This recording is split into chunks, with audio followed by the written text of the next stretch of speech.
Okay, so here, again, I said this is your object, one of your objects.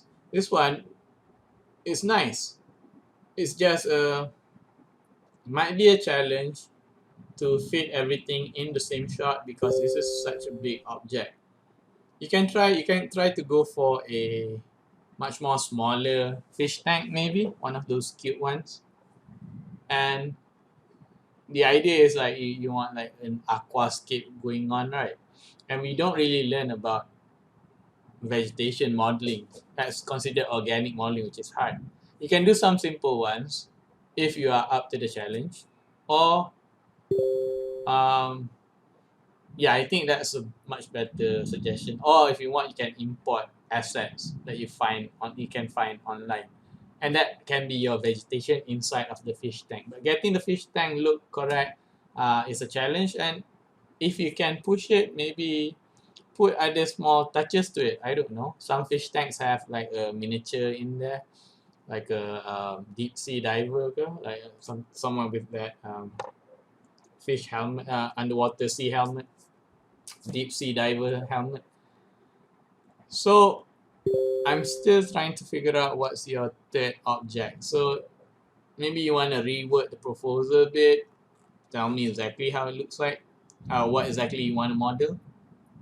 Texture, so here's some ideas. It might be good if these textures here, they all point to which part that we're talking here. So like you were asking whether the sketch should be inside of the proposal. Well, no need. But if you want to sketch, why not? Just give me a rough sketch very quickly, and then you can point. This part will have this texture. This part will have this texture, and so on. Just to give you a general rough idea of how you're gonna approach this thing. Other than that, don't worry too much about the proposal. You can start to do the sketching. This will gradually develop bit by bit. Remember, we're still in the progress stage. So keep on working. And the next step, when I say research, it's if you have this around, that would be good.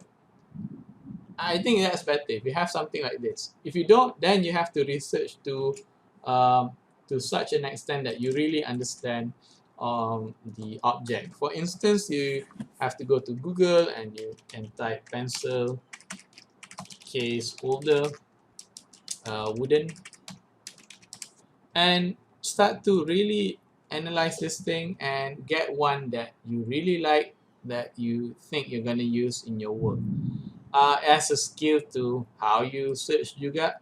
So you might want to go for a large size so that it's clear and nice, and then you can see all the details. This might be good. You might feel that this has more character to it.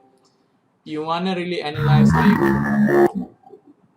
how you're going to construct all these parts here, okay? So keep on collecting images. So you might save this image and collect it in a folder and put everything in, and you call that wooden pencil case holder. And then collect more pictures. Maybe this guy here. And you see, oh, got shelves there, and then you collect that, and that will actually give you an idea of how you're going to construct it.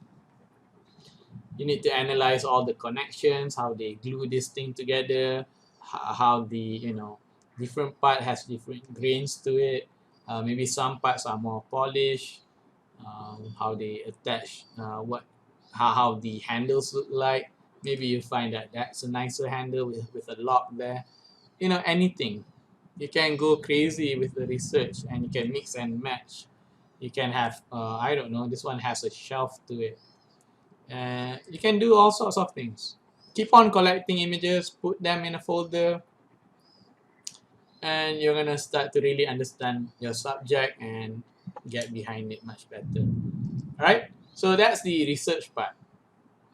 It's pictures, it's looking at it from all angles. Maybe you can sketch it out if you feel like doing so. If you look at things like this, they have measurements to it, so you can use it in your work as well. So many ways to approach. You can grab textures, you can analyze textures, and decide you want that kind of texture exactly. Go Google it, keep those in a folder as well, and then that will become your research. That's quite clear for now. Let's